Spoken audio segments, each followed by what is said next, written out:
TNPSC group 1, group 2, group 4 police exams, SI exams prepare பண்றவங்களுக்கு அதுல வரக்கூடிய சிலபஸ்ல முக்கிய பாடத்திட்டங்கள்ல இருந்து முக்கிய டாபிக்ஸ் நம்ம பார்த்துட்டு இருக்கோம். அதனுடைய வரிசையில இன்னைக்கு நாம தியோசாபிக்கல் சொசைட்டின்னு சொல்லக்கூடிய பிரம்மஞான சபையை பத்தி முக்கிய தகவல்களை நம்ம இன்னைக்கு டிஸ்கஸ் பண்ணலாம்.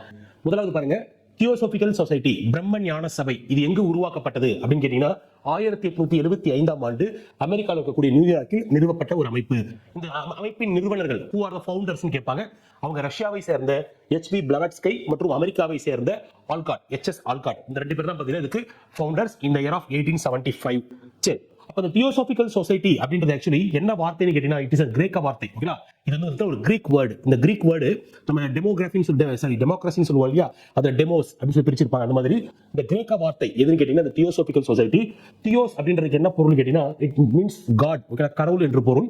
சோஃபாஸ் அப்படின்றதுக்கு என்ன பொருள் கேட்டீங்கன்னா அறிவு என்று பொருள். ஓகேங்களா, அப்ப நோக்கம் என்ன, இந்த அமைப்புடைய பிரதான நோக்கம் என்ன அப்படின்னா கடவுள் பக்தி மற்றும் உண்மை அறிவை பெறுதல் அப்படின்றத பார்த்தீங்கன்னா தியோசாபிக்கல் சொசைட்டியுடைய முக்கிய நோக்கமாக இருந்தது. ஓகேங்களா, தியோஸ் என்றால் கடவுள், சோஃபாஸ் என்றால் அறிவு என்று பொருள் அப்படின்னு சொல்லி பார்க்கணும்.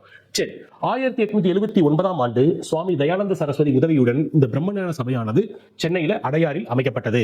அப்ப தொடக்கத்துல இது வந்து அமெரிக்காவில் மட்டுமே நிறுவப்பட்ட இந்த அமைப்பின் கிளை முதல்ல இந்தியாவில் எங்க உருவாக்கப்பட்டதுன்னா 1879ல சுவாமி தயானந்த சரஸ்வதி அவர்கள் மூலமாக இங்க இந்த அடையாறுல உருவாக்கப்பட்டது. அடுத்து 1893ஆம் ஆண்டு 1893ல அன்னிபெசன்ட் அம்மையார் இந்தியாவுக்கு வருகை புரிகிறார். பிரம்மஞான சபையின் வளர்ச்சியை அதிகரிக்க அவர் என்ன பண்றாரு, பணியாற்ற தொடங்குகிறார். அன்னிபெசன்ட் அம்மையார் ரொம்ப ரொம்ப முக்கியமானவங்க, அவங்க இந்தியாவுக்குள்ள வராங்க. சோ அப்ப இந்த தியோசாபிக்கல் சொசைட்டியுடைய முக்கியமான சாராம்சம் என்னன்னு கேட்டீங்கன்னா இந்தியாவில் இந்த பௌத்த மதமும் என்னாச்சு மீண்டும் உயிர் திறந்து வளர ஆரம்பித்தது. அடுத்து அயோத்திதாச பண்டிதர் என்ன பண்றாருன்னா HS ஆல்காட் இருக்காரு இல்லையா, அமெரிக்காவை சேர்ந்தவர், அவர் இலங்கைக்கு கூட்டிட்டு போய் அங்க இலங்கையில் இருக்கக்கூடிய மிகச்சிறந்த பௌத்த துறவிகள் யாரு, அனகரிகா, தர்மசாலா, ஆச்சாரியா, சுமங்கலா இவங்க எல்லாம் என்ன பண்றாரு சந்திப்பதற்கு வழிவகை செய்கிறார். நம்ம இப்ப பார்க்க போறது என்னன்னு கேட்டீங்கன்னா தியோசாபிக்கல் சொசைட்டி அப்படின்னு சொல்லக்கூடிய இந்த பிரம்மஞான சபைக்கு அன்னிபெசன்ட் அம்மையாருடைய கான்ட்ரிபியூஷன் என்னவா இருக்கு. ஓகேங்களா, அன்னிபெசன்ட் அம்மையாரும் தியோசாபிக்கல் சொசைட்டியும் இந்தியாவில் மேற்கொண்ட பணிகள் என்ன, அவருடைய வளர்ச்சியை வந்து எப்படி கொண்டு போனாங்க, என்னென்ன கான்ட்ரிபியூட் பண்ணிருக்காங்கன்றத அப்படியே கண்டினியூ பண்ணி பார்க்கலாம். அன்னிபெசன்ட் அம்மையார் எங்க பிறந்தார்? ஓகேங்களா, இவங்க வந்து பாத்தீங்கன்னா ஒரு அயர்லாந்து நாட்டை சேர்ந்த ஒரு பிரஜை. 1847ஆம் ஆண்டு அயர்லாந்தில் பிறந்தவர். 1893ஆம் ஆண்டு இந்த பிரம்மஞான சபையில ஒரு உறுப்பினராக தன்னை இணைத்துக் கொள்கிறார். 1898ல காசி இந்து கல்லூரி அப்படின்றத உருவாக்குறார். அந்த உருவாக்குற அந்த கல்லூரியானது பிற்காலத்துல பனாரஸ் இந்து பல்கலைக்கழகம் என்று அறியப்பட்டது. அதுக்கு வந்து நிறைய வளர்ச்சி பணிகளை மேற்கொண்டவர் யாருன்னா மதன் மோகன் மாளவியா. ஓகேங்களா, மதன் மோகன் மாளவியாவோட கான்ட்ரிபியூஷன் மூலமாக இந்த பின்னாளில் இந்த பனாரஸ் இந்து பல்கலைக்கழகமானது வளர்ச்சியை நோக்கி சென்றது. அப்ப முதல் விஷயம் இவங்க வந்து அயர்லாந்துல பிறந்தவங்கன்றது கண்டிப்பா தெரிஞ்சிருக்க வேண்டியது. அடுத்து 1904ஆம் ஆண்டு இவர் சென்னை இந்து சங்கம் அப்படின்ற ஒரு அமைப்பை தோற்றுவித்தார் அன்னிபெசன்ட் அம்மையார். 1907ஆம் ஆண்டு பிரம்மஞான சபையின் தலைமை பொறுப்பை ஏற்றுக்கொள்கிறார். அந்த டைம்ல ஆல்காட்னு சொல்லி பார்த்தோம், ரஷ்யாவை சார்ந்த ஆல்காட் இறந்துறாரு. அவருக்கு பதிலாக தலைமை பொறுப்பை 1907ஆம் ஆண்டு இவர் ஏற்றுக்கொள்கிறார், அன்னிபெசன்ட் ஏற்றுக்கொள்கிறார். அப்ப ஏற்றுக்கிட்டு என்ன பண்றாருன்னா இந்து மதத்தில் இருக்கக்கூடிய சாராம்சம் நிரம்பிய புத்தகங்கள் இருக்கு, இலக்கியங்கள் இருக்கு. ஃபார் எக்ஸாம்பிள் வீரகாவியங்கள், பகவத்கீதை, புராணங்கள், இதில் இருக்கக்கூடிய உயர்ந்த தத்துவங்கள் என்ன பண்றாங்கன்னா மிக உயர்வுபடுத்தி அதை வந்து பாத்தீங்கன்னா வெளியே பிரீச் பண்றாங்க, ஓகேங்களா, பரப்புகிறார்கள். அதுக்கடுத்து இந்த அன்னிபெசன்ட் அம்மையார் அவர்களால் நடத்தப்பட்ட செய்தித்தாள் தான் நியூ இந்தியா மற்றும் காமன்வெல்த். இது நமக்கு எக்ஸாம்ஸ்ல பலமுறை கொஸ்டின்ல கேட்டிருப்பாங்க.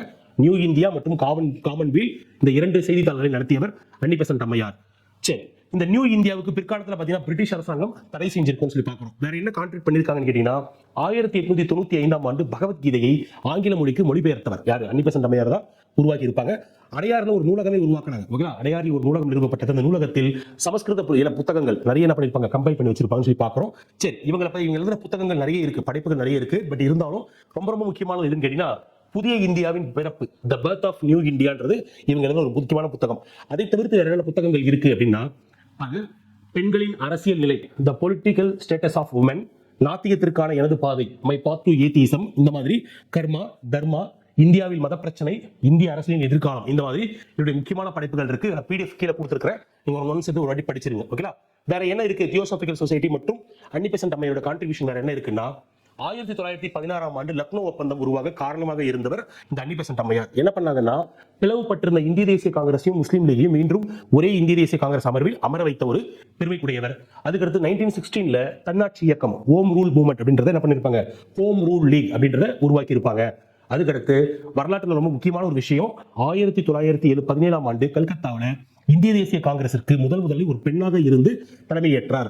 ஆக்சுவலி இந்திய தேசிய காங்கிரசுக்கு 3 முறை பெண்கள் இருந்திருக்காங்க. ஓகேங்களா, முதலாவது யாருன்னு கேட்டீங்கன்னா 1970 யார் இருந்திருக்காங்க? அன்னி பெசன்ட் இருந்திருக்காங்க. 1925 கான்பூர் செஷனுக்கு சரோஜினி நாயுடு வந்திருப்பாங்க. 1933 நெல்லி செங்குப்தா, ஓகேங்களா, கல்கத்தா செஷன்ல 1933 நெல்லி செங்குப்தா இருந்திருப்பாங்க. மொத்தம் 3 பேர் இருந்திருப்பாங்க.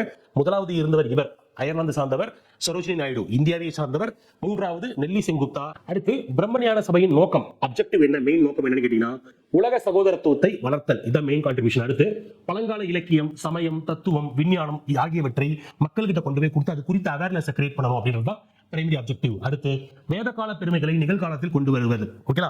ஃபார் எக்ஸாம்பிள் என்னன்னு கேட்டீங்கன்னா வேத காலத்துல இருந்து ஆசிரியர்களுக்கு மரியாதை கொடுக்கிறது, அப்புறம் பெற்றோர்களை வந்து தெய்வமாக கருதுவது, அப்புறம் பழக்க வழக்கங்களை பின்பற்றுவது, உயர்ந்த பழக்க வழக்கங்களை பின்பற்றுவது, இந்த மாதிரி நல்ல விஷயங்களை நம்ம என்ன பண்ணணும், நிகழ்காலத்தில் பின்பற்றணும்னு சொல்லக்கூடிய சில விஷயங்கள் என்ன பண்ணாங்க, போர்ட்ரே பண்ணாங்க.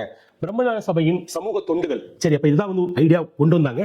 வேற என்ன இருக்குன்னு கேட்டீங்கன்னா பாருங்க, பெண் கல்வி, சாதி ஒழிப்பு, நாட்டு விடுதலை, இதுக்கெல்லாம் போராடினவங்க, ஓகேங்களா. பெண் கல்வியை ஊக்குவித்தாங்க, சாதி ஒழிப்பு, அது சாதி ஒழிக்கணும்ன்றது சொல்லியிருப்பாங்க. அதுக்கடுத்து நாட்டு விடுதலை, இந்த தியோசாபிக்கல் சொசைட்டில சார்ந்து அன்னி பெசன்ட் அம்மையார் கூட என்ன பண்ணிருப்பாங்க, நாட்டு விடுதலைக்காக போராடிய ஒரு போராட்டக்காரர். அடுத்து அன்னி பெசன்ட் வீர எழுச்சியுரை இந்தியனே விழித்தெழு அப்படின்னு சொல்லுவாங்க, வேக்கப் இந்தியா சொல்லியிருப்பாங்க, வேக்கப் இந்தியன்ஸ் அப்படின்னு சொல்லியிருப்பாங்க. இது அவருடைய முக்கியமான ஒரு தாரக மந்திரமாக இருந்தது. 1914ஆம் ஆண்டு பொது வாழ்வு அப்படின்னு சொல்லக்கூடிய ஒரு வார இதழை இவர் வெளியிட்டார். நியூ இந்தியான்னு சொல்லக்கூடிய செய்தித்தாளையும் இவர் வெளியிட்டார் அப்படின்னு பார்த்தோம். சரிங்களா? இவ்வாறு பிரம்மஞான சபையின் மூலமாக அன்னி பெசன்ட் அம்மையார் நம்ம இந்திய நாட்டுக்கு நிறைய சேவைகளை செய்திருந்தார். அவர் எதிர்பாராத விதமாக செப்டம்பர் 20, 1933 அந்த ஆண்டில் என்ன பண்றாருன்னா அடையாறில் இறந்து விடுகிறார். ஓகேங்களா? அன்னி பெசன்ட் அம்மையாருடைய கான்ட்ரிபியூஷனும் தியோசாபிக்கல் சொசைட்டி பிரம்மஞான சபையின் கான்ட்ரிபியூஷன் பார்த்தோம். இதே மாதிரி நெக்ஸ்ட் ஒரு டாபிக்ல உங்களை மீண்டும் சந்திக்கிறேன். இந்த PDF வந்து பார்த்தீங்கன்னா கீழே உங்களுக்கு டிஸ்கிரிப்ஷன்ல இருக்கு, நீங்க டவுன்லோட் பண்ணிக்கலாம். தேங்க்யூ.